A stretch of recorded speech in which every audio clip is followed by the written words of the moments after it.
Camarades, Dieu a créé le monde avec tout ce qu'il y a comme bonheur, comme malheur, comme bien, comme mal, les humains, les génies, les animaux et tout ce qui va avec.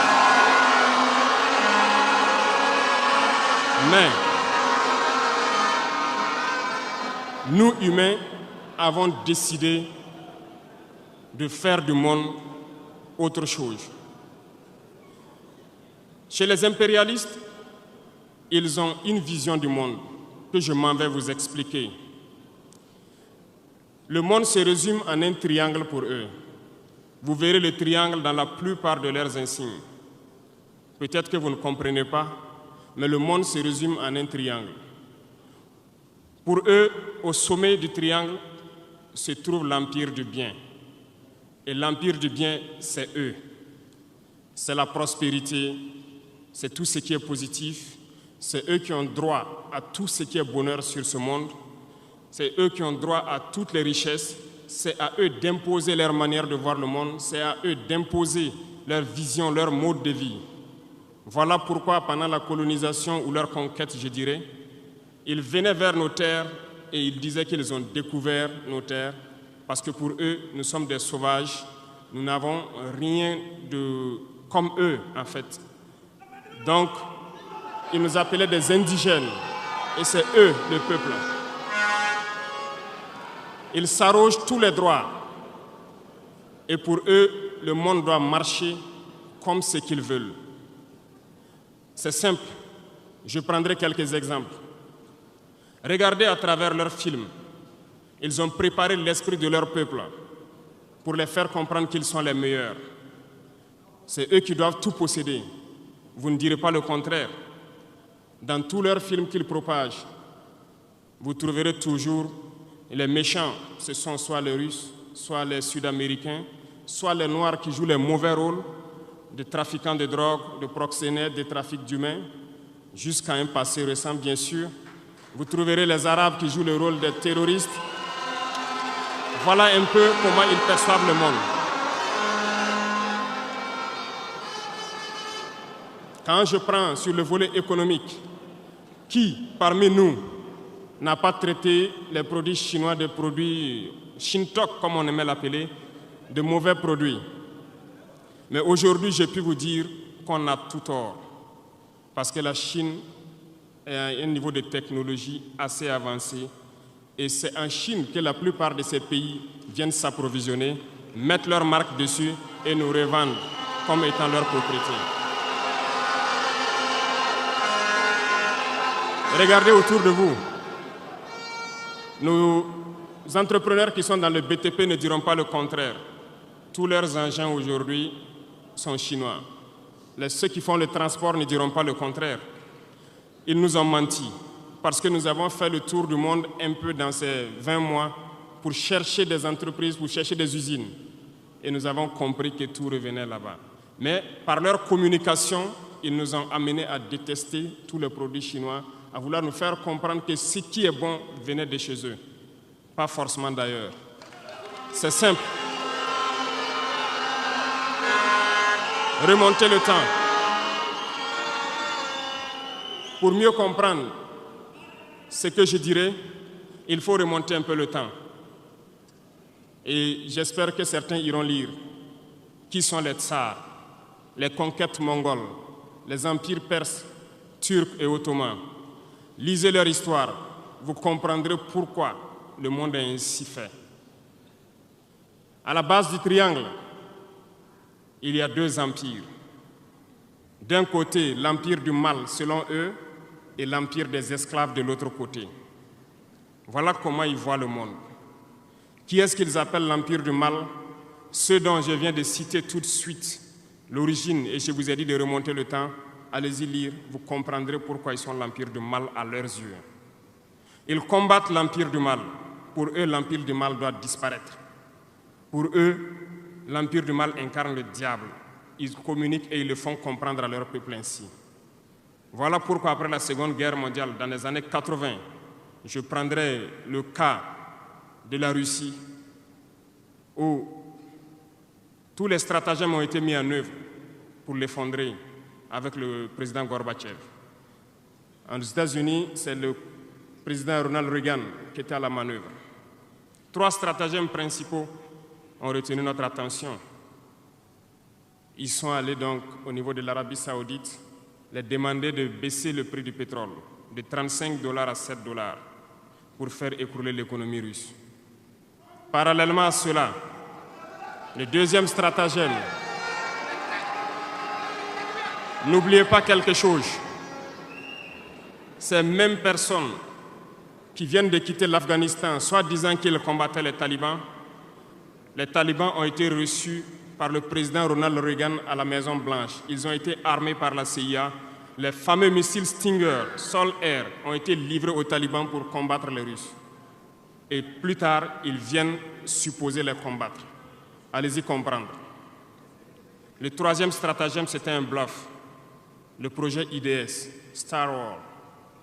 Lisez, vous comprendrez pourquoi ils ont amené le président Gorbatchev à créer le projet Paulus qui a enfoncé la Russie.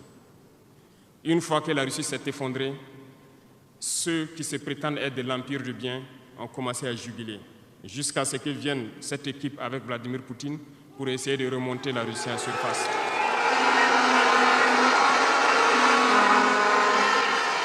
L'Empire du mal, selon eux, a beaucoup souffert. Regardez l'Iran aujourd'hui, toutes les sanctions possibles. Regardez comment ils qualifient certains peuples. Par la communication, ils peuvent arriver à vous amener à faire détester un peuple ou à aimer un peuple. Ils sont très forts dans la communication et ils passent par tous les canaux possibles. Regardez les guerres qui sévissent.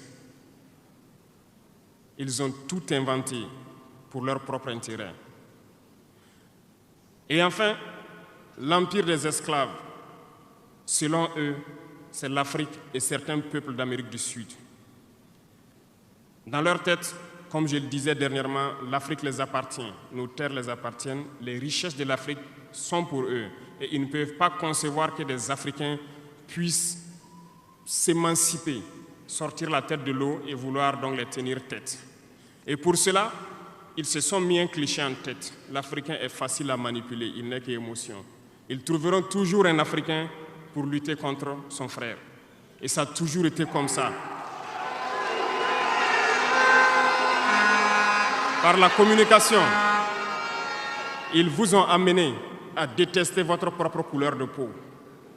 Dans nos cultures, et dans beaucoup de cultures, au Burkina Faso ici, le deuil était symbolisé par la couleur bleue. Lorsqu'une femme perd son mari, elle portait donc des tenues de couleur bleue pour faire son deuil pendant un temps donné. Ce sont eux qui sont venus vous dire que le noir symbolise le deuil, le diable, la médiocrité, tout ce qui est mauvais. Et malheureusement, nous avons tellement avalé ça que lorsque nous sommes en deuil, nous nous mettons également en noir. Il faut que nous nous réveillons. Il faut que nous nous réveillons parce que voilà le cliché qu'ils ont en tête. Eux, ils sont l'empire du bien, d'autres sont l'empire du mal, et nous, nous sommes l'empire des esclaves. Voilà comment les impérialistes voient le monde. Il faut que vous compreniez cela. Et là, je m'en vais faire un coup de gueule à l'endroit donc de certains intellectuels qui continuent de vouloir prêcher pour les impérialistes. Est-ce qu'ils ignorent cette partie de l'histoire? Je n'invente rien. Ça a été déclassifié. Vous trouverez tout ce que j'ai dit dans les bibliothèques ou partout sur les moteurs de recherche. Ces intellectuels n'ont-ils pas lu cela? Ne connaissent-ils pas l'histoire de ce monde? C'est peut-être par malhonnêteté ou quelques billets de dollars qui les amènent à toujours prêcher pour les impérialistes. Il faut que nos intellectuels arrivent à tout moment à prêcher pour conscientiser nos peuples, nos masses populaires, pour qu'ils comprennent d'où ils viennent et comment ils sont vus des impérialistes.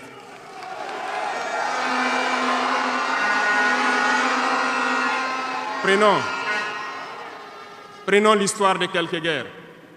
Vous avez suivi la guerre d'Irak. Un gros mensonge qui a été inventé, soi-disant de possession d'armes de destruction massive. Certains sénateurs, au niveau des États-Unis, ont tout fait pour avoir les preuves.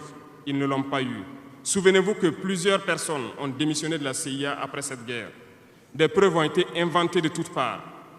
Des services secrets occidentaux les ont aidés à fabriquer des preuves.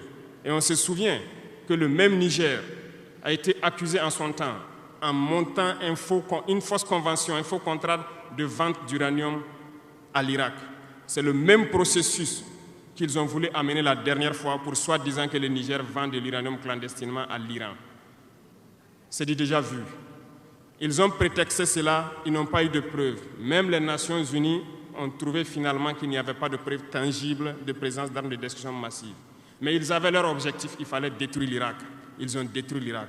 Ils ont créé l'État islamique. Tout comme ils ont créé les talibans dans les années 80, les armés, les équipés. Et après, ils prétendent venir les combattre. Comprenez le jeu. Ça n'a que trop duré.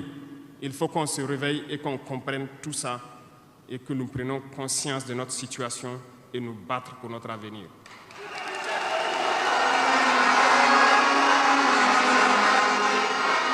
Toutes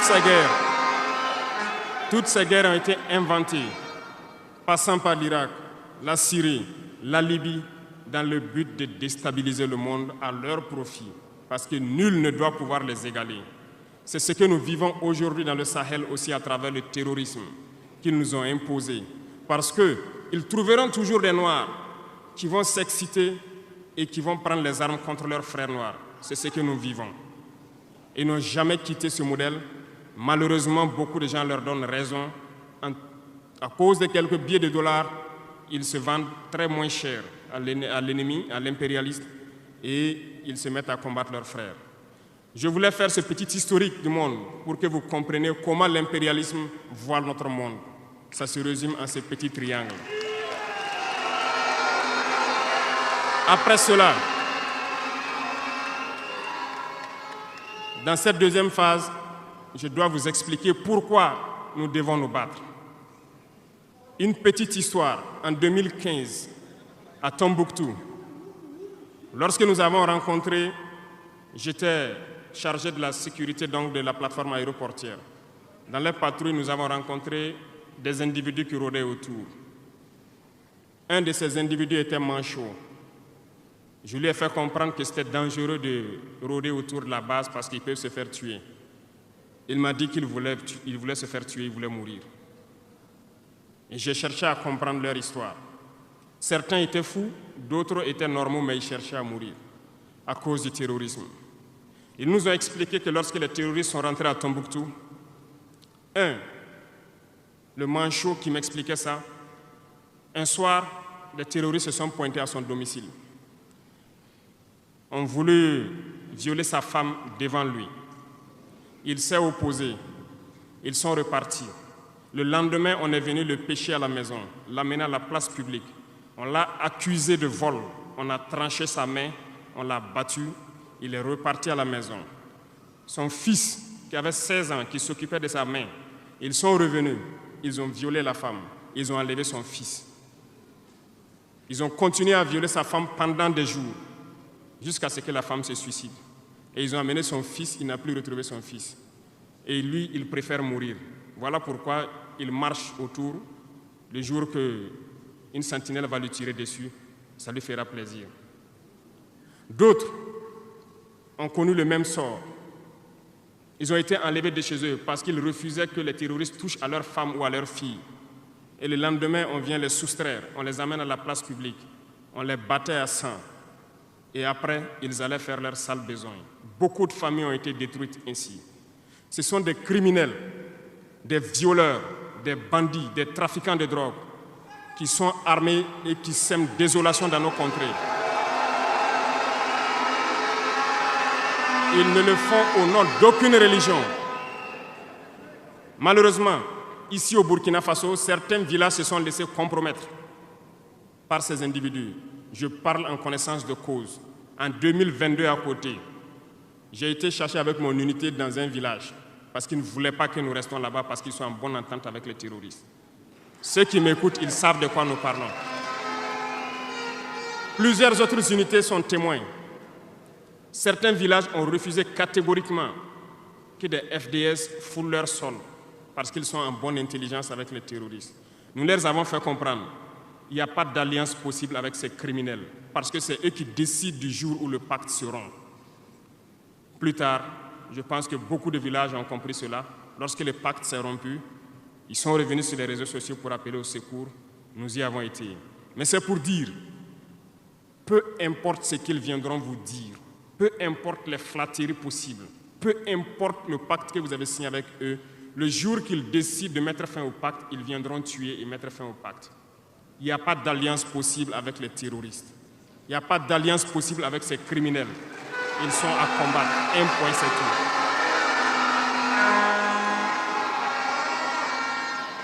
Aujourd'hui, nous constatons un phénomène, malheureusement, dans nos villes ici.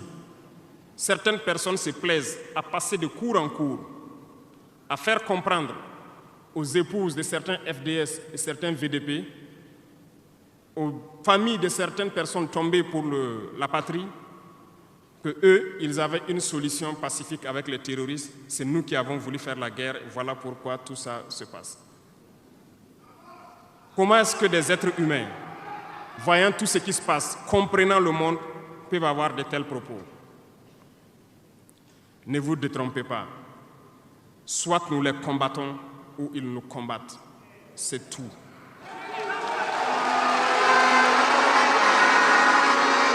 Les gens se cachent. Ces gens se cachent soi-disant derrière un semblant de dialogue ou de négociation. Encore, ils vont vous ramener à traîner dans la boue. C'est ça l'objectif de l'impérialisme, que le fléau dure, que ça dure dans le temps, que vos États ne soient pas structurés et qu'on continue de profiter de vos richesses. Plus ça dure, plus ça les arrange. Et malheureusement, ces individus qui passent de cour en cour font le jeu des impérialistes. S'ils m'entendent, qu'ils arrêtent maintenant, parce qu'ils iront combattre eux-mêmes.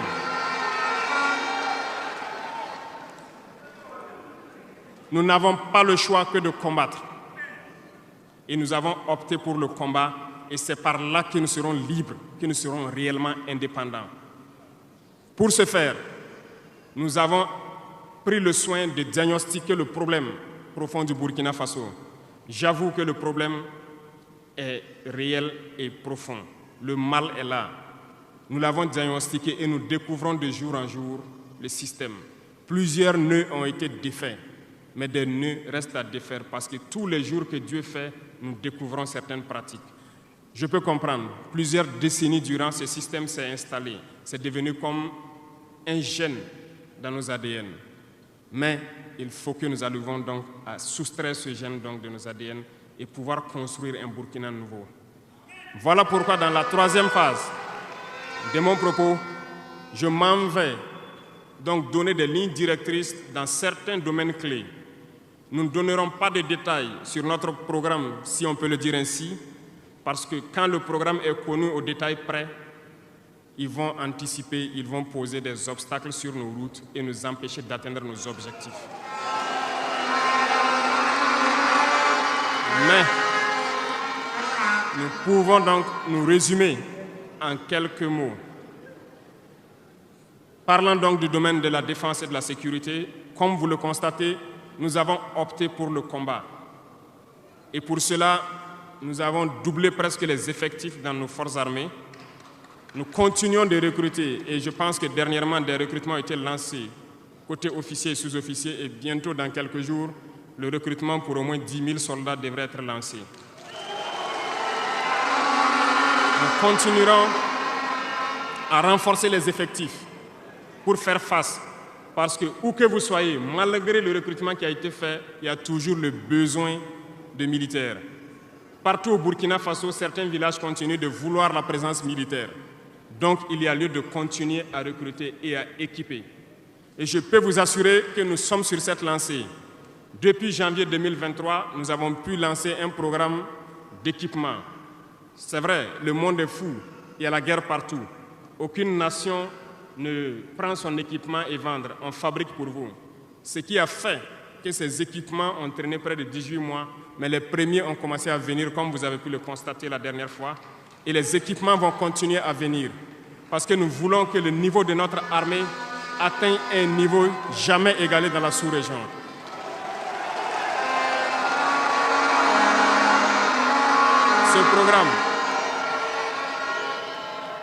Ce programme d'équipement va se poursuivre. Et c'est vous, les acteurs de ce programme. Parce que depuis que nous nous battons, j'ai pu vous dire, ces soi-disant amis du Burkina qui étaient là depuis longtemps, qui sucent nos richesses, même une seule cartouche de Kalachnikov, nous n'avons reçu de personne pour faire notre combat. C'est vous qui payez. Et nous continuerons à faire corps avec notre peuple pour pouvoir mener cette lutte. Nous avons des partenaires qui ont accepté de nous vendre des équipements et qui ont même proposé de pouvoir nous livrer des équipements stratégiques et que nous puissions payer dans le temps. Nous leur en remercions pour ce geste.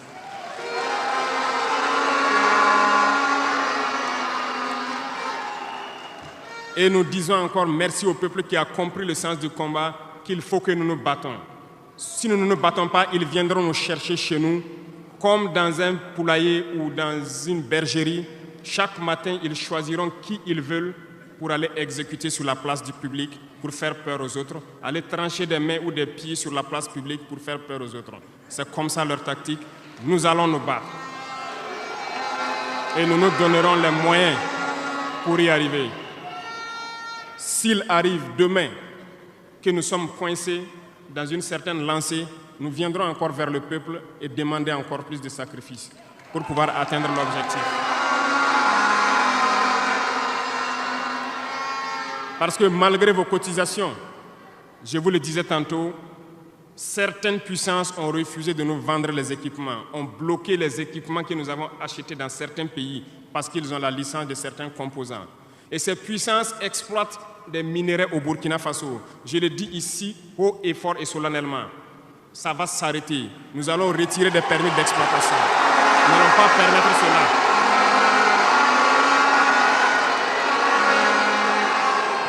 Vous ne pouvez pas exploiter nos ressources et refuser de nous vendre des équipements, faire bloquer nos équipements. Nous n'allons pas accepter. Qu'ils s'attendent, nous allons récupérer nos permis d'exploitation et nous allons l'exploiter nous-mêmes.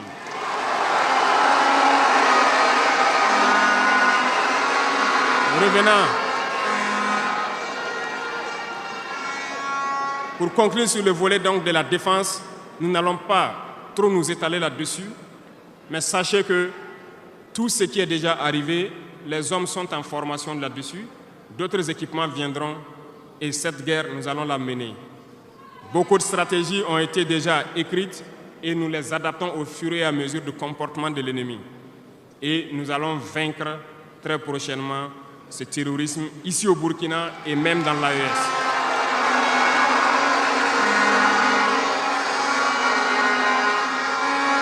Pour ce qui concerne le domaine donc de la fonction publique, pendant longtemps, nous avons passé le temps à mettre en garde un certain nombre d'acteurs. Mais nous avons compris que le phénomène est tellement profond. La corruption, la mauvaise gouvernance dans les différentes administrations, le manque d'éthique persiste. Certains organes ont été donc mis en place dans le cadre de la lutte contre la corruption et dernièrement, certains arrêtés ont été pris pour ce qui concerne les primes de dénonciation.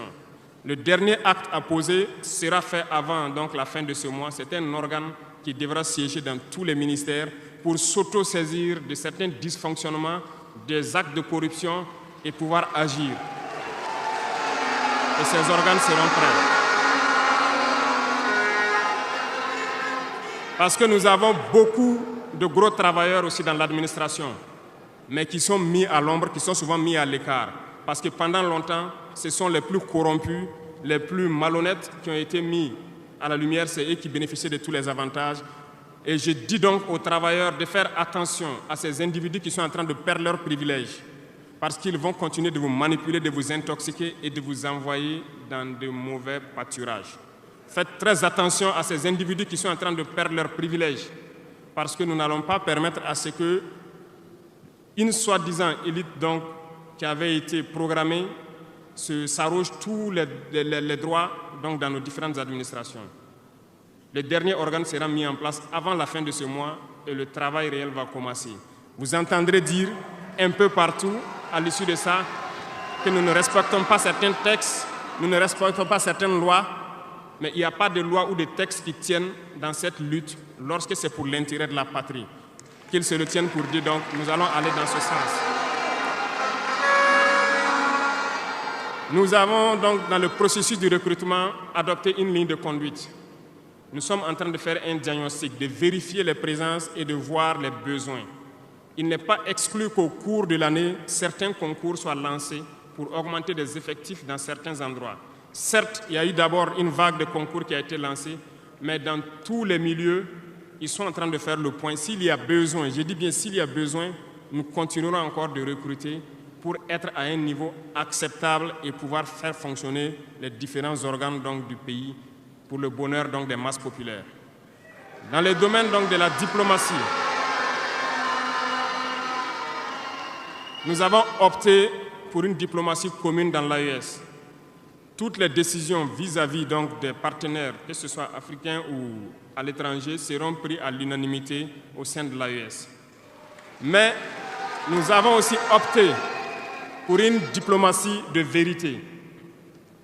Nous ne comptons pas nous mettre dans certaines logiques de mentir ou de couvrir la réalité, soit disant que c'est la diplomatie. C'est faux. Ce n'est pas là la diplomatie. Je puis vous dire que ce que vous voyez en superstructure, lorsque les gens viennent en audience et sortent pour parler au micro, ce n'est qu'une partie visible de l'iceberg. Ce qui s'est passé à l'intérieur dans les huis clos, ça n'a rien à voir avec la diplomatie. Et nous nous sommes donc inscrits dans cette logique de dire clairement les choses au peuple. Certains vont nous critiquer, d'autres même iront à dire que non, un chef d'État ne doit pas parler comme ça, un chef d'État ne doit pas faire ça.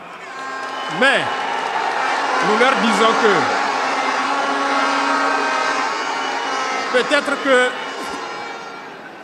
peut-être que ces gens qui critiquent de cette façon lorsque nous disons la vérité, peut-être qu'ils ont une école où ils ont appris à être chef d'État, comment le chef d'État doit être. Sinon, je n'ai pas encore vu cette école. Et pourquoi nous devons ressembler forcément aux autres, faire comme les autres? Nous voulons créer notre modèle, notre identité. Et je pense que le Burkinabé, par définition, c'est l'homme intègre. Nous voulons la vérité. Et lorsqu'il y a la vérité qui sort, même si nous avons fauté, il faut que nous ayons le courage de venir vous dire sur tel côté nous avons fauté, nous demandons pardon. Si vous nous pardonnez, vous nous pardonnez. Et nous ne voulons plus nous inscrire dans cette diplomatie mensongère. Nous avons, dans une interview, parlé du régime ivoirien. Certains Burkinabés sont montés sur leurs chevaux et critiqués. Je le dis, j'insiste et je persiste. Nous n'avons rien contre le peuple ivoirien, mais nous avons quelque chose avec ceux qui dirigent la Côte d'Ivoire.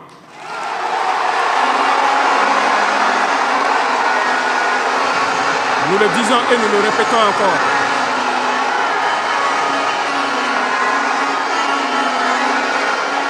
Laissez-moi vous dire quelque chose. Permettez-moi de vous dire quelque chose. Il y a bel et bien à Abidjan un centre des opérations pour déstabiliser notre pays. Personne ne peut le nier et nous vous ferons les preuves dans les jours suivants. Nous vous montrerons des preuves physiques. Vous allez comprendre de quoi nous parlons.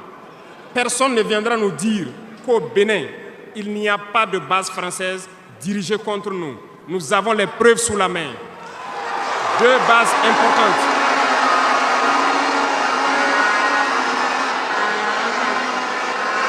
Nul ne peut le contester. Et je les mets au défi. Et nous n'avons rien contre le peuple béninois. Là, nous avons un problème avec la politique des dirigeants béninois. Et nous le disons haut et fort encore.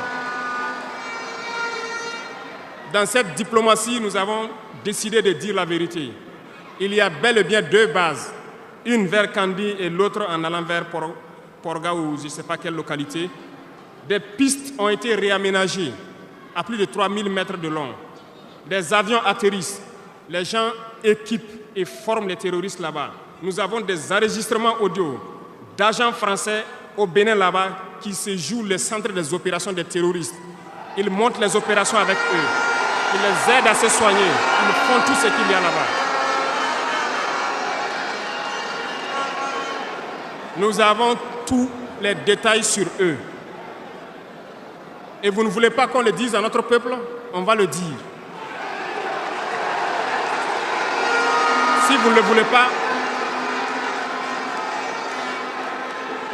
s'ils ne le veulent pas, qu'ils arrêtent de se comporter ainsi. C'est simple. Nous n'avons forcé personne à prendre son indépendance.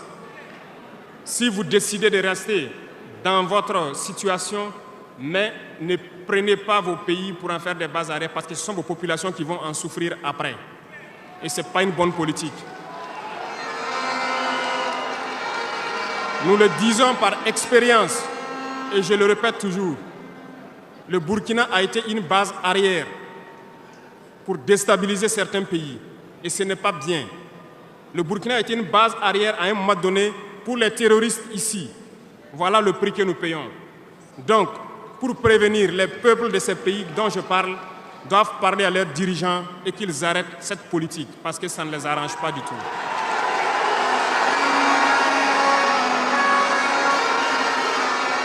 Pour venir,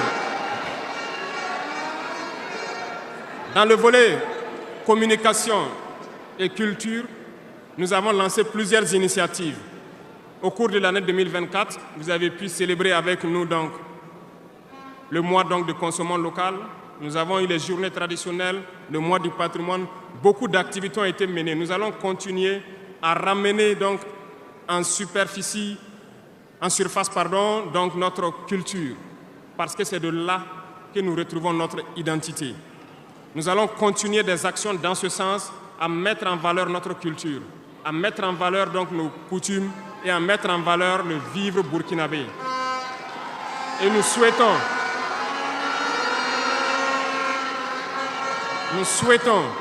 que chacun soit acteur de l'émergence du Burkina Faso à travers sa manière de communiquer. Parce que tout se trouve dans la communication aussi.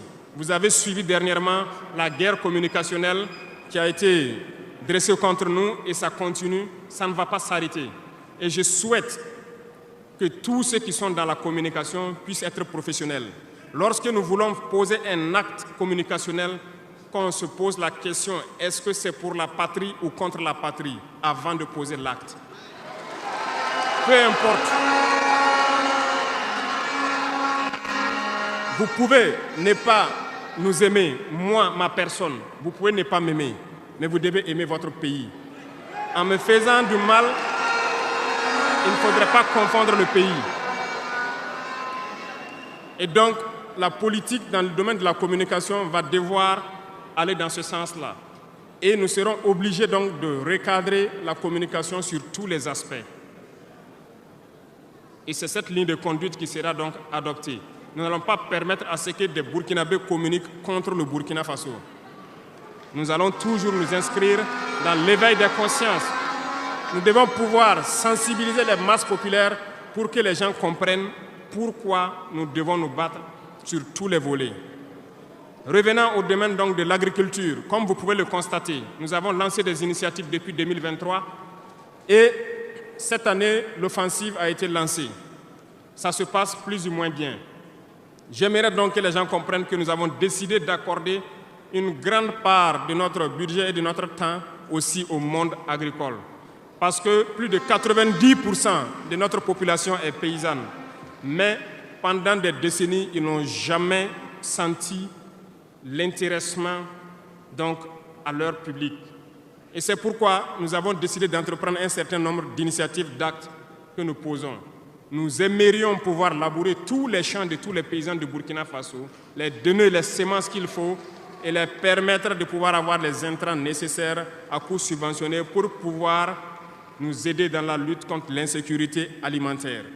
Parce que l'autosuffisance alimentaire est un droit. C'est dans ce même sens que nous avons créé dernièrement l'ONBA, l'Office national d'aménagement des barrages hydro-agricoles. Nous allons l'équiper parce que tous êtes témoins dans vos différentes régions que nous avons beaucoup retenu d'eau, beaucoup de barrages, mais qui sont ensablés, qui sont bouchés. Et nous avons la possibilité de faire d'autres barrages. Nous sommes en train de payer de l'équipement pour cet office pour qu'il puisse se déployer sur le territoire et avec la contribution des populations, pouvoir construire beaucoup de barrages et désensabler beaucoup de barrages. Nous allons poursuivre ce combat.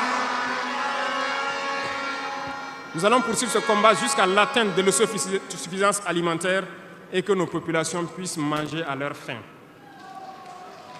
Dans le domaine donc, des infrastructures, nous avons un manque crucial de routes. Et en faisant l'analyse, nous avons trouvé pour certaines routes des études très vieilles. Et pour d'autres, il n'y a pas d'études. Nous ne pouvons pas construire une route sans avoir des études. Les études sont préalables. Voilà pourquoi dans ce secteur, nous avons ordonné au ministère de faire beaucoup d'études sur beaucoup de tronçons, ce qui nous permettra donc à l'avenir de pouvoir lancer des travaux et bien faire ces travaux pour que ce soit durable sur beaucoup de tronçons. Pour cela, nous avons remarqué que les frais pour bitumer 1 km de tronçon, nous sommes autour de 500 millions de francs. Donc pour 100 km avec les ouvrages d'assainissement, nous n'avons pas moins de 60 milliards pour faire 100 km de route bitumée. C'est très cher et très coûteux. La technique a été de créer donc des brigades d'intervention, donc des infrastructures. Nous sommes en train donc de vouloir équiper plusieurs brigades avec de l'équipement pour faire le minimum et permettre donc aux entreprises aussi du BTP de vivre et de faire une partie.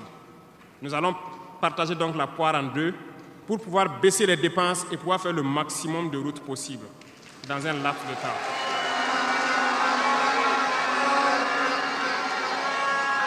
Cela donc a déjà commencé et nous allons poursuivre au cours donc de ces 5 années dans ce processus pour que dans toutes les régions, nous puissions quand même pouvoir rallier le maximum de chefs-lieux de province et que nous puissions faire écouler nos marchandises et que les personnes puissent se déplacer sereinement.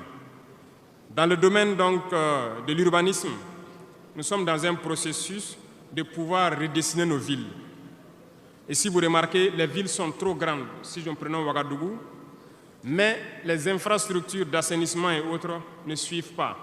Ça fait que nous pataugeons dans la boue et nous n'avons pas assez d'assainissement. Ça nous crée beaucoup de maladies qui peuvent donc amener des épidémies.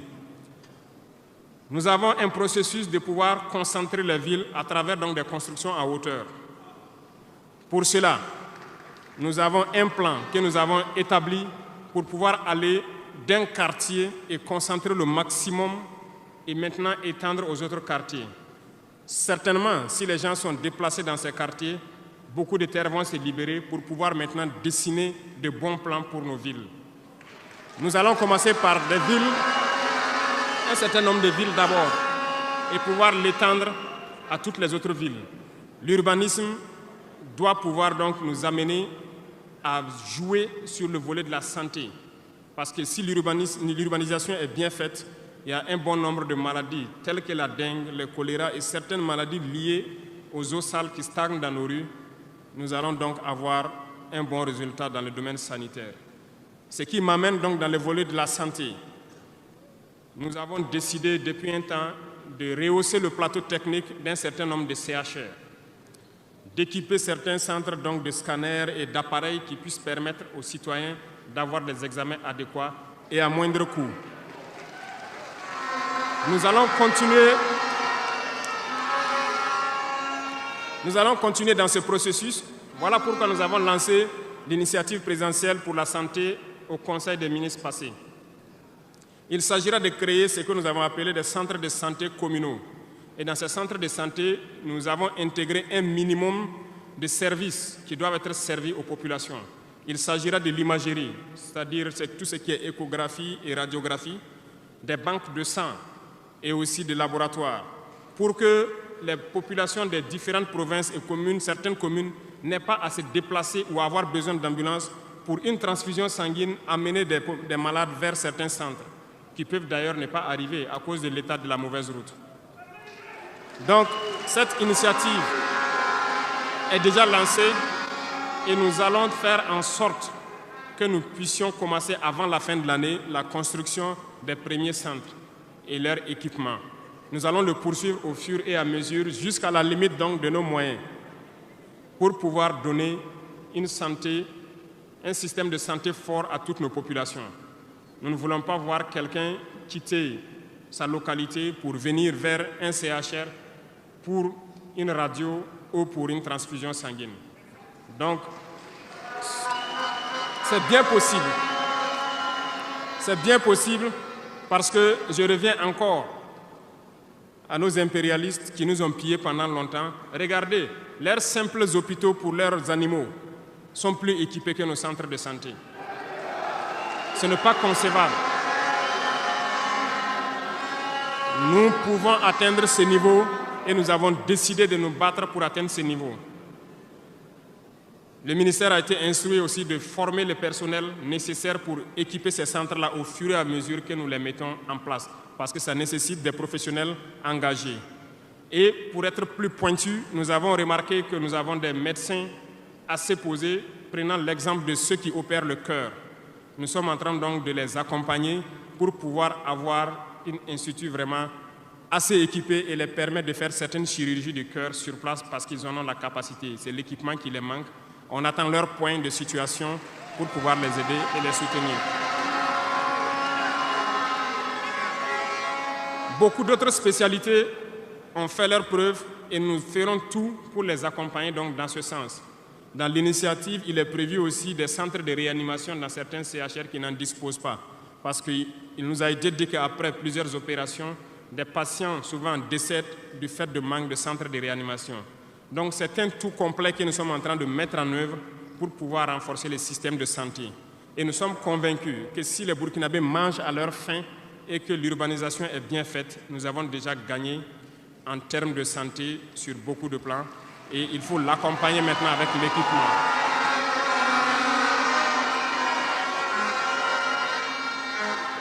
Dans le domaine de l'éducation, nous avons fait le diagnostic et comme vous le savez, nos camarades étudiants sont là, ils ne diront pas le contraire. Comment quitter ces chevauchements d'années, comment refaire le système? Eh bien, nous avons abouti à une conclusion. Nous avons lancé l'initiative aussi pour l'éducation de qualité. Ça va intégrer tous les volets, de la maternelle jusqu'à l'université. Les premiers bâtiments devront donc pousser aussi avant la fin de l'année. Nous avons opté pour des constructions en hauteur, pour rassembler le maximum d'élèves sur des superficies données, pour permettre un contrôle approfondi et judicieux de l'enseignement, parce que l'enseignement, c'est aussi de l'éducation. Et au finish, nous devrons avoir des complexes dans la plupart de nos communes, qui vont de la maternelle jusqu'au secondaire, et les centres universitaires doivent voir leur capacité augmenter aussi. Quand nous prenons aujourd'hui nos salles de classe à 3 classes qui sont construites un peu partout, la saison des pluies a commencé, les intempéries encore sont venues nous montrer que ce n'est pas la bonne option. Voilà pourquoi nous ne voulons plus faire ces centres isolés avec des petites maisons de 3 salles et nous allons passer à des constructions à hauteur pour avoir le maximum d'élèves dans un espace donné et l'encadrement conséquent pour une éducation de qualité. Beaucoup d'autres choses seront initiées dès le primaire. Nous allons revenir à certains fondamentaux de discipline et d'instaurer donc un certain nombre de valeurs à inculquer aux plus jeunes depuis le primaire pour qu'ils soient de bons citoyens de demain. Une partie. Il y aurait donc un début de formation militaire, si je peux le dire comme ça, civique et patriotique au tout petit pour pouvoir continuer dans les lycées. Et le programme national donc au niveau du SND est en train de muter. Le texte était venu en conseil, nous l'avons renvoyé avec des amendements pour que les travailleurs qui sont en activité actuellement puissent aussi passer dans ce centre pour avoir une formation militaire et ça fasse s'organiser à tour de rôle sur des périodes bien précises. Tout est une question de discipline parce que par excellence, la formation militaire doit pouvoir discipliner les gens. Donc nous allons inculquer un certain nombre de valeurs au niveau donc de notre éducation. Revenant donc au centre universitaire, avant aussi la fin de l'année, nous allons commencer la construction d'un certain nombre d'amphithéâtres. Et plus tard, lorsque les moyens le permettront, nous partirons sur le volet donc, de la restauration et aussi des cités au niveau donc, des différents centres universitaires. Mais nous commencerons par les amphithéâtres pour les permettre d'avoir donc où travailler pour que le décalage qu'il y a en termes d'années qui se superposent puisse se réduire considérablement. Nous avons fait une régulation budgétaire qui doit donc passer à l'Assemblée ce mois-là pour pouvoir donc initier toutes ces opérations. Qu'est-ce que cela veut dire? Nous avons diminué les dépenses de fonctionnement de l'administration pour pouvoir injecter ailleurs, notamment dans l'éducation et dans la santé.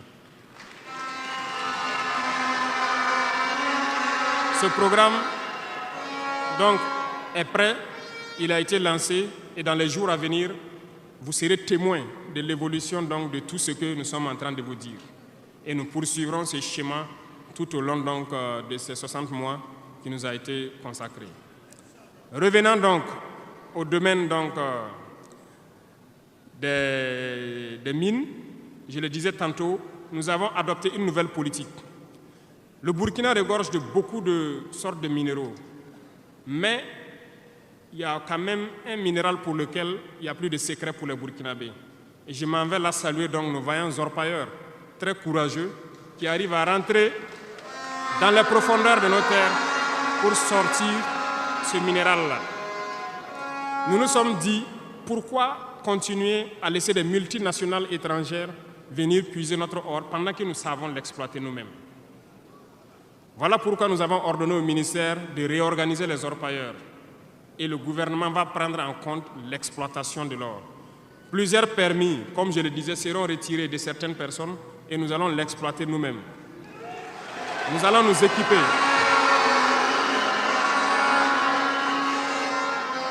Nous allons nous équiper en machines pour le faire, mais même si nous n'arrivons pas à nous équiper de manière conséquente, nos orpailleurs ont fait leur preuve de courage et d'abnégation. Nous allons creuser nous-mêmes notre or et ça sera pour nous au Burkina ici.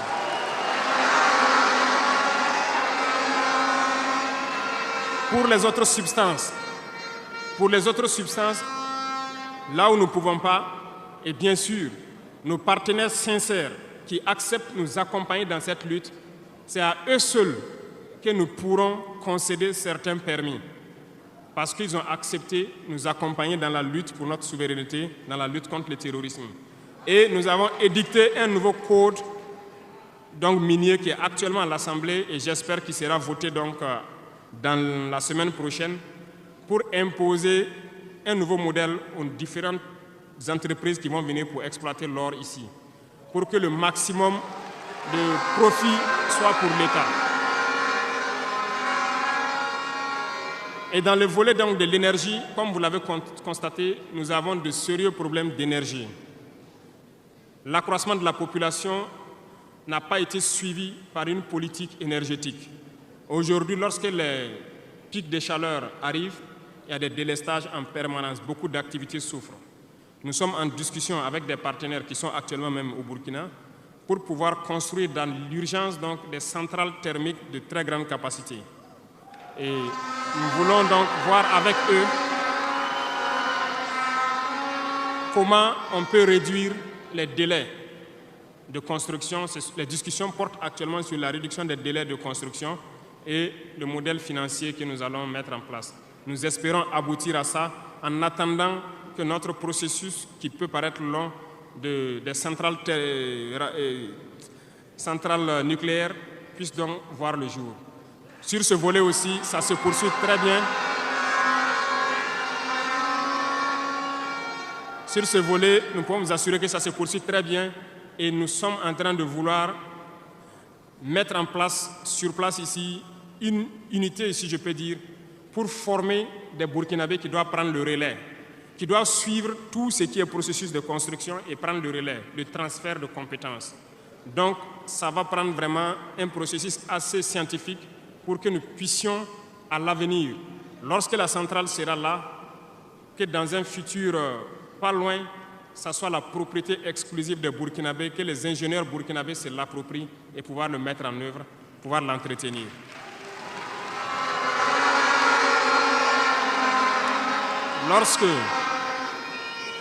Lorsque les conclusions donc, des discussions qui sont en cours avec les partenaires pour la centrale thermique verront le jour, nous allons vous mettre ça à disposition.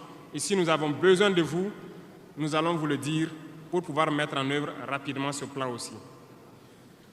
Parlant donc du domaine de l'économie, qui tient beaucoup à cœur, nous sommes en train de mettre en place un processus. Le paiement donc, de la dette intérieure a commencé un peu avec les plus petites dettes. Les factures de moins de 100 millions ont été payées et nous poursuivons au fur et à mesure parce que ça doit permettre de soulager le secteur privé et de pouvoir donc relancer l'économie. Actuellement, nous allons nous tourner rapidement vers les sociétés d'État. Leur assemblée générale vient de finir, comme vous l'avez constaté. Elles fonctionnent très bien et elles ont fait de très bons résultats. Nous allons partir donc des sociétés d'État, soustraire un peu sur leur DAT pour soulager l'économie et faire tourner, soulager la dette intérieure et faire tourner l'économie. Donc dans les jours à venir, s'il plaît à Dieu, beaucoup d'entrepreneurs doivent être soulagés après donc, la signature de conventions avec les sociétés d'État. Mais nous sommes en train, donc dans le secteur minier, comme je vous l'ai dit, de prendre une certaine indépendance. Ça doit nous permettre donc de pouvoir avoir un bon nombre de ressources en matière de finances, mais aussi et surtout le volet de l'industrialisation qui doit venir combler ce volet économie-là, parce que nous dépensons beaucoup à l'extérieur. Nous sommes en train de mettre en place tous les processus pour que nos devises ne sortent pas. En attendant, au niveau de l'AES, comme vous l'avez constaté, nous avons décidé de mettre en place une banque d'investissement et aussi un fonds souverain. Ce processus, donc, les techniciens sont là-dessus. La réflexion est en cours et nous espérons, dans un futur proche, qu'ils nous présenteront quelque chose de conséquent. L'autre volet stratégique que je ne vais pas parler et dont vous savez, nous avançons sereinement et au moment venu, ça va vous surprendre et rester à l'écoute. C'est tout ce que je peux dire.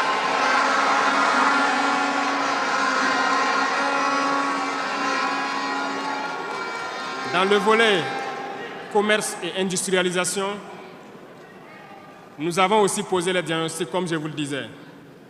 Actuellement, comme vous le constatez, nous avons énuméré un bon nombre de produits que nous importons de l'extérieur. Alors, nous sommes en train d'entamer un processus d'industrialisation. Il faut que nous arrivions à mettre le maximum d'industrie sur place pour transformer nos matières premières et pour pouvoir fabriquer ce que nous consommons. Nous sommes dans ce processus et nous discutons avec beaucoup de partenaires pour avoir le maximum d'industrie sur place. Cela va faire en sorte que nos devises ne sortent pas et que l'économie tourne bien et que aussi nous puissions avoir de l'emploi pour les jeunes. C'est dans ce cadre que nous avons pris certains décrets pour faciliter la création des petites entreprises. Nous avons élagué tout ce qui est taxes durant donc un bon nombre d'années pour que les petites entreprises puissent se créer et vivre. Malheureusement, les petites entreprises se retrouvent confrontées aux besoins de financement. Il faut le dire, au niveau des banques, ça s'avère beaucoup compliqué pour qu'on puisse avoir des financements lorsque vous créez votre entreprise. Nous avons rencontré le monde des banquiers et comme je le disais, nous avons échangé, mais je ne suis pas du tout satisfait parce que le retour qui devait être fait pour que nous les accompagnions pour financer les petites entreprises n'est pas satisfaisant. Voilà pourquoi nous sommes en train de réorganiser nos fonds qui étaient disponibles au niveau de l'État. Nous les avons rassemblés en un certain nombre de fonds, tant au niveau de l'agriculture, tant au niveau donc, du ministère de l'Emploi, pour pouvoir prochainement ravitailler ces fonds-là et pouvoir permettre aux jeunes qui créent les entreprises d'avoir des crédits et de pouvoir se lancer. Donc, et je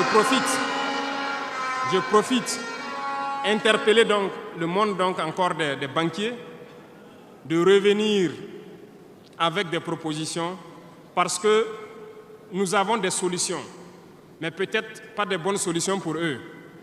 Mais il faut qu'ils reviennent un peu pour nous appuyer à pouvoir aider les jeunes à s'en sortir. Le cas échéant,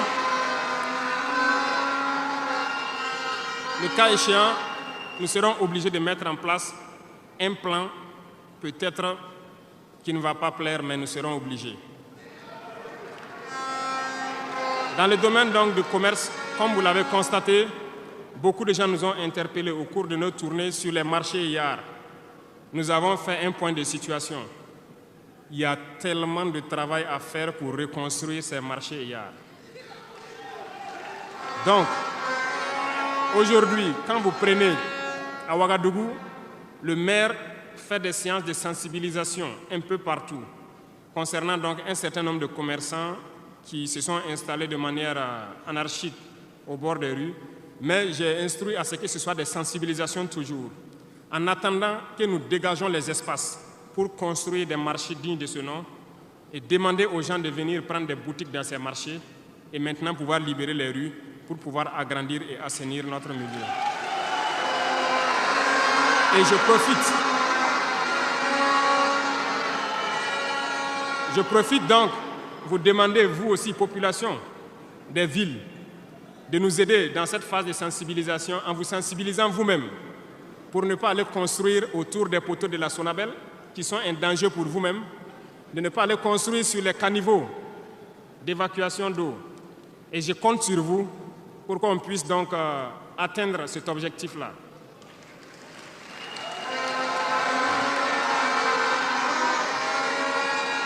Revenons donc au volet donc de l'emploi, le sport, la jeunesse. Nous sommes en train de faire une réforme. Il y aura un remaniement ministériel dans quelques jours où l'architecture des ministères va changer un peu. Nous allons consacrer un ministère entier à la formation secondaire et professionnelle pour que nous n'ayons plus à avoir donc, au niveau de l'université ce blocage qui est là actuellement. Nous devons pouvoir professionnaliser beaucoup de jeunes depuis le lycée. Donc, soit depuis la 4e ou au niveau donc, de la seconde, que les gens puissent décider d'aller dans les filières professionnelles et pouvoir s'auto-employer. Donc, un ministère sera consacré uniquement à ça. Parce que le système éducatif, comme je l'ai dit, après diagnostic, vous êtes d'accord avec moi que nous formons très peu d'ingénieurs. Pourtant, une nation qui se développe, l'indice aussi de développement, c'est en termes d'ingénieurs formés. Remontez dans l'histoire et voyez toutes ces grandes nations. Le nombre d'ingénieurs formés par an dans des spécialités pointues compte beaucoup dans le développement. Au Burkina, nous n'en avons pas assez. Voilà pourquoi l'école polytechnique de Ouagadougou, nous voulons la faire évoluer en université polytechnique en y mettant un certain nombre de filières technologiques et en recrutant le maximum d'étudiants qui puissent être formés là-bas et avoir des ingénieurs. C'est bien que nous ayons les filières comme lettres modernes, philosophie, droit, voilà, psychologie, histoire. Beaucoup d'étudiants se retrouvent là-bas contre leur gré. Ce n'est pas forcément ce qu'ils ont choisi, mais ce sont les filières disponibles qui forcément ne donnent pas des opportunités d'emploi. Voilà pourquoi nous avons décidé de valoriser ce secteur donc, de la formation professionnelle et de l'emploi en y consacrant entièrement un ministère. Donc dans les prochains jours, ce remaniement sera fait et vous verrez donc comment nous allons évoluer.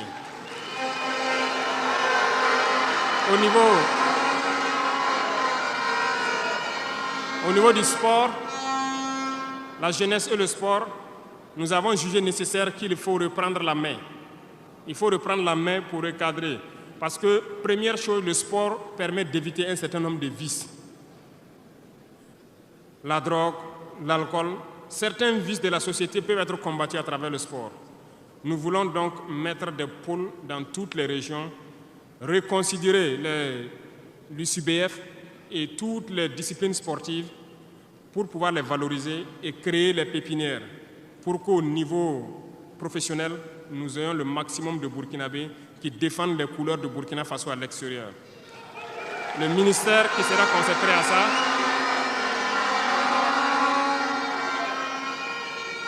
donc, il y a beaucoup déjà de textes qui ont été écrits et nous allons mettre en œuvre cela dès les prochains jours après le remaniement pour créer nous-mêmes ces espaces-là.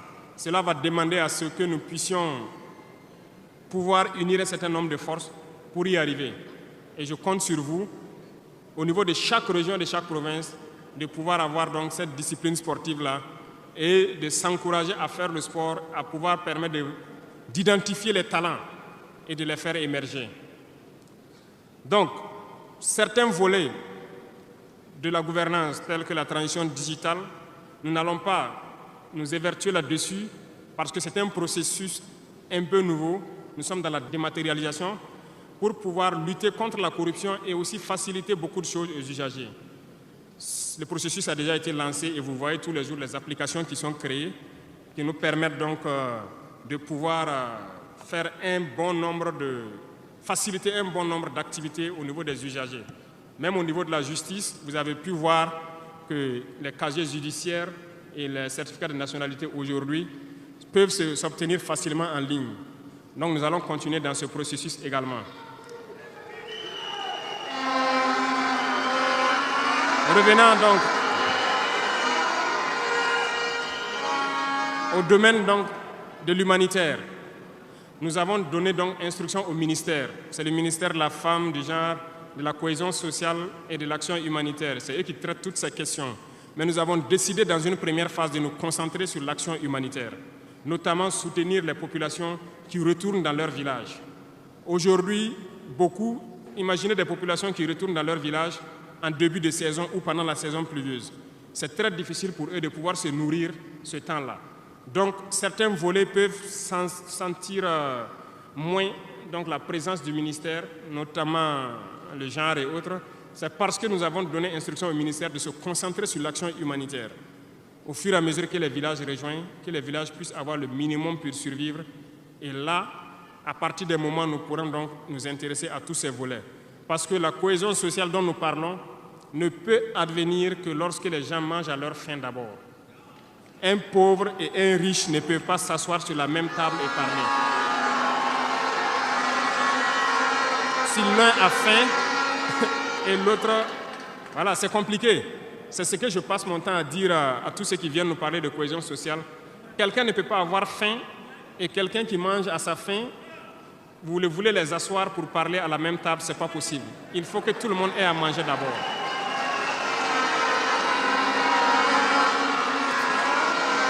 Voilà pourquoi c'est dans la lutte qu'il y a la cohésion. Acceptons de lutter. C'est dans la lutte, c'est dans la guerre qu'est née l'AES. C'est dans la lutte que nous avons pu nous unir dans le Sahel. Et c'est dans la lutte que les Burkinabés sont en train de s'unir. Allez-y voir tous ces villages qui se retournent. Je vous invite à faire le tour. Beaucoup sont venus de différentes provinces. Ils peuvent être dans leur village avec des désaccords.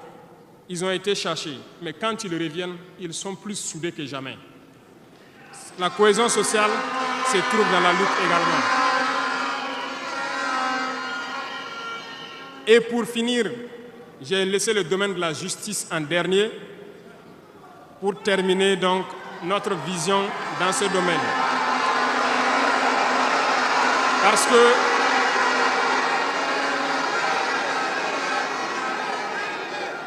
Parce que nous avons un sérieux problème dans ce volet. Nous avons entamé des réformes il n'y a pas longtemps au niveau du Conseil supérieur de la magistrature. Nous avons vu des écrits, nous avons vu des comportements de certains syndicats du monde de la justice. Très bien, certains ont tenté de boycotter tout ce qu'ils peuvent, mais comme le disait Diop, avec ou sans eux, nous allons avancer.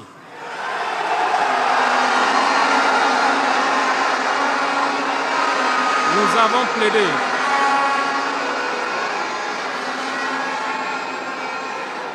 Nous avons plaidé pour une justice juste, si on peut le dire.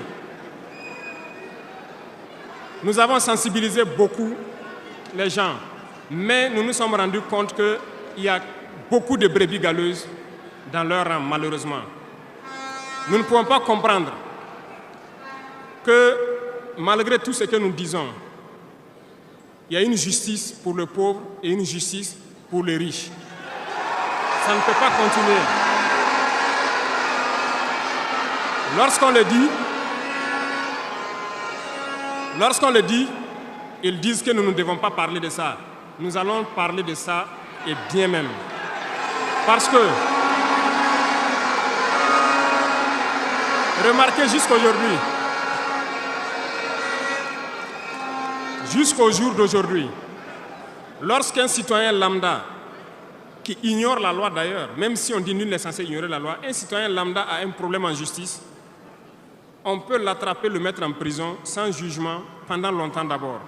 Mais lorsque un autre citoyen a un problème en justice, pour peu qu'il puisse mobiliser 1, 2, 3 avocats, son dossier est rapidement pris en compte, jugé rapidement, pendant que le pauvre, lui, il croupit d'abord en prison. On ne peut pas accepter ça.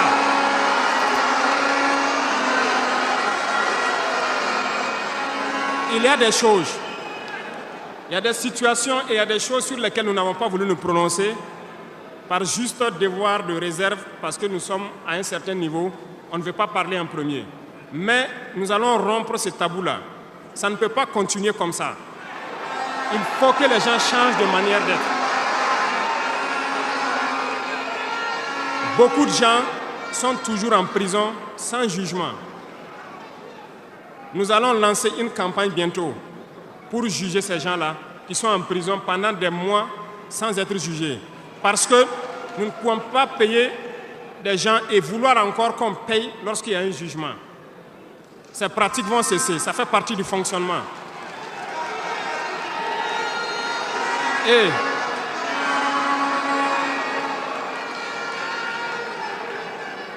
malheureusement, je le dis haut et fort, et j'invite donc les magistrats qui sont sincères là, voilà, à donner le ton aussi et à quitter dans une certaine logique.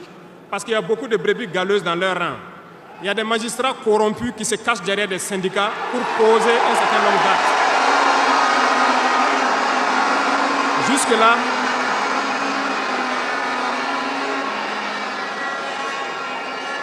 Jusque-là, nous sommes restés dans une certaine logique d'essayer de respecter certaines règles. Mais je veux qu'ils comprennent. Ce n'est pas parce qu'ils savent parler, nous savons parler. Si quelqu'un continue dans cette logique, à chaque instant, nous serons devant le peuple pour les expliquer pourquoi nous avons violé telle décision de justice, tant que ça ne va pas rencontrer l'assentiment du peuple. Parce que c'est le terme qui existe.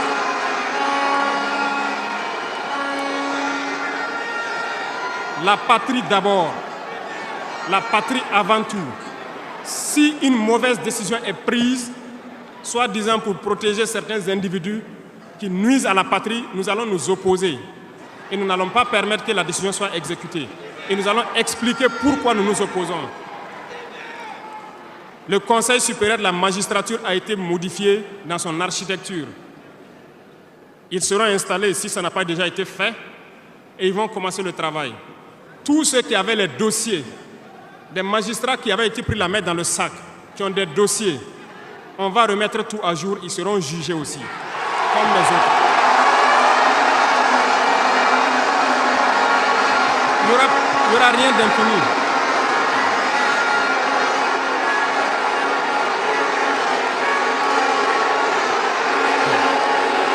Ils sont au courant.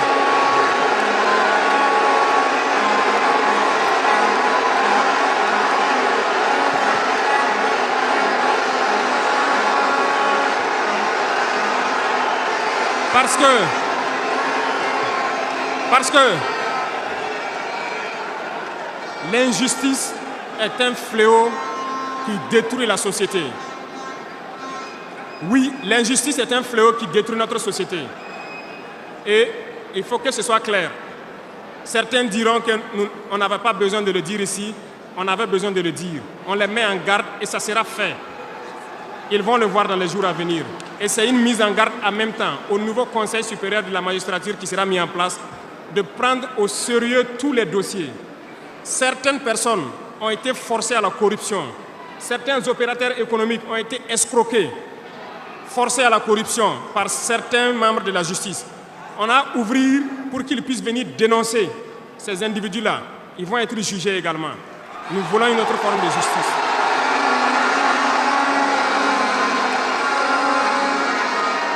Nous ne le faisons pas pour nous-mêmes. Nous ne le faisons pas pour nous-mêmes, mais nous le faisons pour la masse. Parce que les deux catégories de citoyens, cette minorité qui se retrouve être la minorité dirigeante et la majorité qui est la masse populaire paysanne qui croupit dans les villages, nous n'allons pas permettre à ce qu'il y ait cette distanciation en matière de justice. Donc, j'ai laissé la partie de la justice en dernière partie pour les dire que la bataille sera lancée. Et nous comptons sur les magistrats honnêtes pour faire le travail honnêtement et expédier de leur rang les corrompus, les vendus et les escrocs. Nous n'allons pas continuer à les embourgeoiser, à les enrichir. On va nettoyer. Et s'il faut que...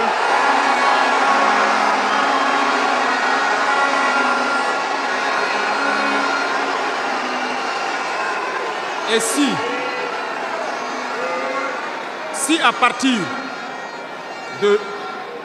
à partir de ces propos que je tiens aujourd'hui, certains décident de faire des mouvements d'humeur ou de ne pas travailler, ils sont libres.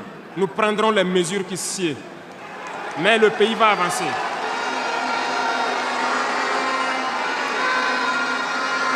Tout Burkinabé a besoin de dignité. Tout Burkinabé a besoin de vivre en paix. Et la justice doit se donner en tenant compte de certaines valeurs. Nous avons vu des familles qui ont été détruites à cause de petites décisions de justice qui ont détruit cela.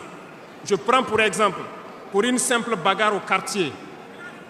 Une simple bagarre au quartier, on prend quelqu'un pour coups et blessures, on le met en prison, on ne se rend même pas compte que ce sont ces femmes et ces enfants qui vont périr dans la misère. On détruit des familles pour ça. Nous avons interpellé à relire le code pénal et c'est en relecture.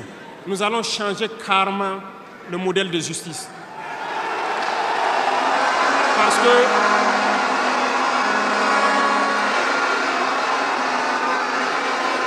nous l'avons dit et nous le prêchons. Il y a plein de fautes. Il y a plein de fautes qui peuvent trouver un solutionnement sans être forcément la prison. Et je peux vous promettre que dans ces 5 ans, nous allons faire en sorte pour diminuer de manière drastique le nombre de prisons et augmenter le nombre de travailleurs dans nos plaines, parce que nous allons récupérer nos plaines.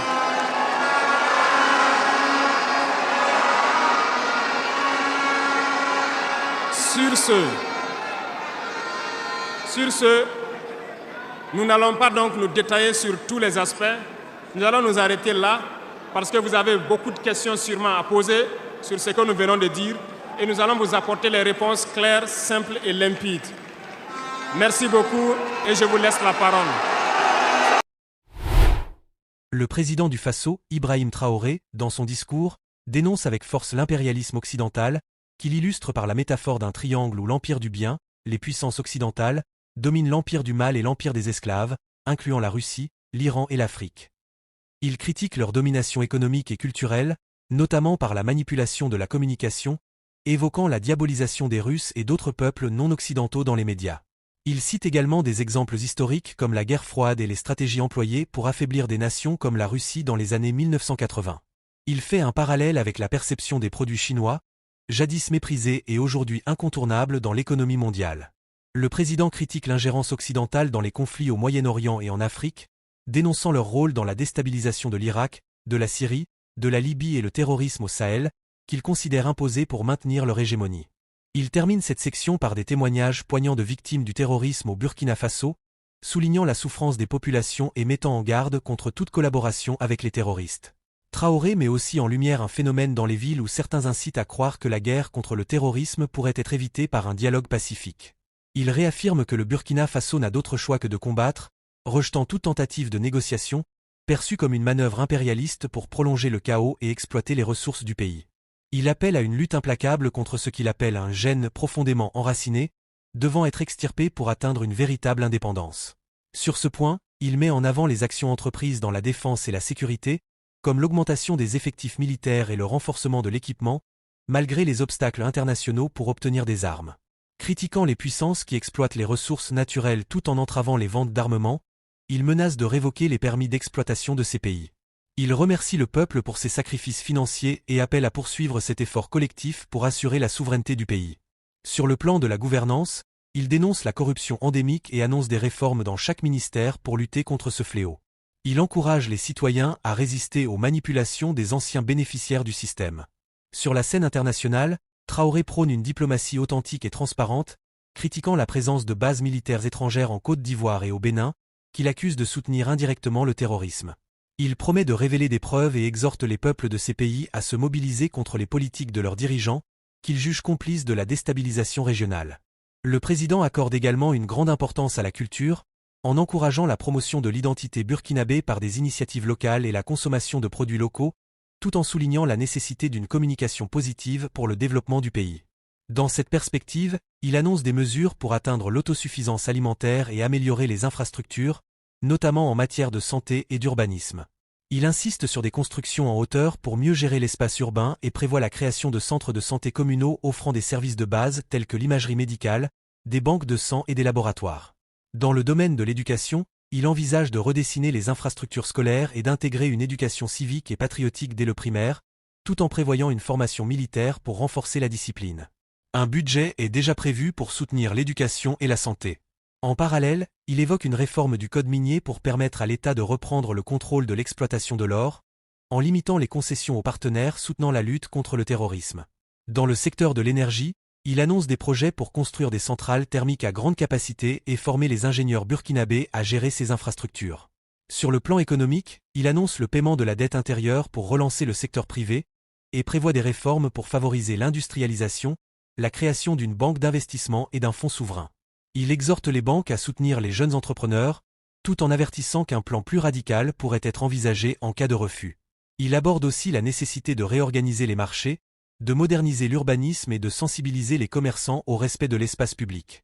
Enfin, le président souligne l'importance de la justice, dénonçant une justice à deux vitesses où les riches bénéficient de privilèges tandis que les pauvres sont marginalisés. Il appelle à une refonte totale du système judiciaire pour éliminer la corruption, en promettant de juger les magistrats corrompus et d'instaurer des réformes visant à rendre la justice plus accessible et équitable pour tous. Traoré conclut en promettant de réformer le code pénal pour réduire les peines de prison et introduire des alternatives, tout en s'engageant à juger les personnes détenues sans procès. Réflexion sur le discours d'Ibrahim Traoré, un appel à la souveraineté dans un monde multipolaire en crise. Le discours d'Ibrahim Traoré soulève des enjeux géopolitiques et socio-économiques cruciaux pour le Burkina Faso et pour l'ensemble de l'Afrique.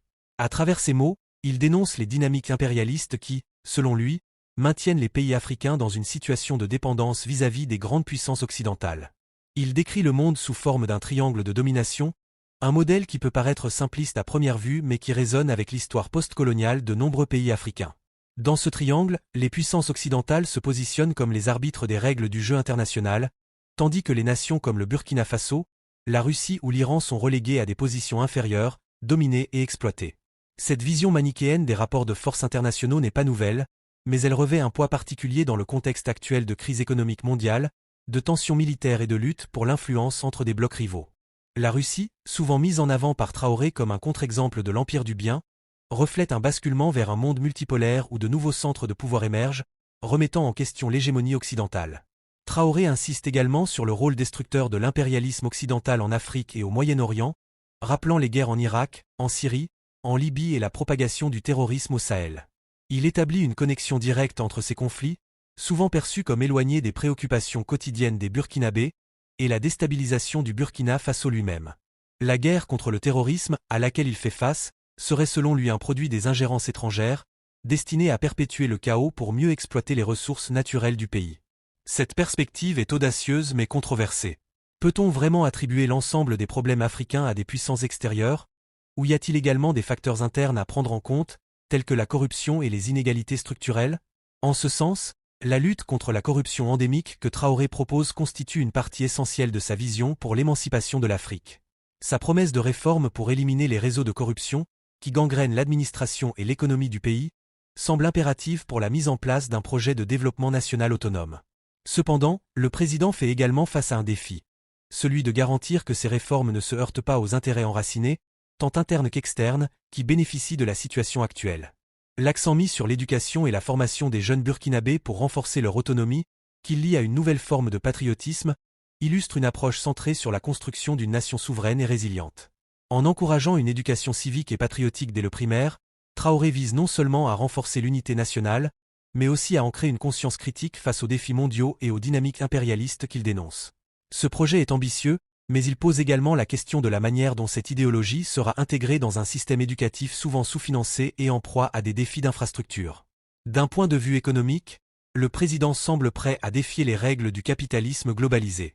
Sa critique acerbe des puissances qui bloquent la vente d'armement tout en exploitant les ressources du pays touche à un paradoxe de la globalisation. L'Afrique, riche en ressources naturelles, reste marginalisée dans les échanges mondiaux. L'idée de récupérer le contrôle de l'or et de réformer le code minier est un appel à la reprise en main des leviers économiques, mais cette tentative se heurtera nécessairement à des résistances, tant internes qu'externes, notamment de la part des entreprises multinationales. Ce choix économique pourrait redéfinir les relations internationales du Burkina Faso, mais il soulève des questions sur les capacités de l'État à prendre en charge ces exploitations de manière efficiente. En somme, ce discours fait écho à une lutte pour la souveraineté qui dépasse les frontières du Burkina Faso. Il s'inscrit dans une logique de résistance contre des forces impérialistes, un appel à un ordre mondial plus juste et équitable, où les nations africaines, libérées des chaînes de la domination économique et politique, pourraient enfin tracer leur propre chemin. Mais cette lutte n'est pas exempte de défis internes. L'unité nationale, la lutte contre la corruption, l'amélioration des infrastructures et la mobilisation des ressources humaines seront autant de pierres angulaires pour construire l'avenir que Traoré appelle de ses vœux. Ce discours soulève ainsi des questions fondamentales. Jusqu'où un pays comme le Burkina Faso peut-il aller dans sa quête d'autonomie sans s'isoler sur la scène internationale? Comment cette souveraineté peut-elle s'articuler avec les réalités économiques d'un monde globalisé? Le Burkina Faso, sous la direction de Traoré, semble prêt à relever ces défis, mais seul l'avenir dira si cette vision pourra s'inscrire dans une dynamique durable et profitable pour son peuple. En somme, le discours d'Ibrahim Traoré soulève des enjeux cruciaux sur la souveraineté, la lutte contre l'impérialisme et la gestion des ressources nationales. Alors que le Burkina Faso cherche à se libérer de certaines formes de domination, des questions subsistent. Cette quête d'indépendance peut-elle réellement aboutir sans compromettre les alliances internationales? Et surtout, comment concilier la volonté d'émancipation avec les réalités économiques mondiales? Quelles seraient les étapes concrètes à suivre pour atteindre cette véritable souveraineté? Partagez vos réflexions dans les commentaires. Merci et à très bientôt.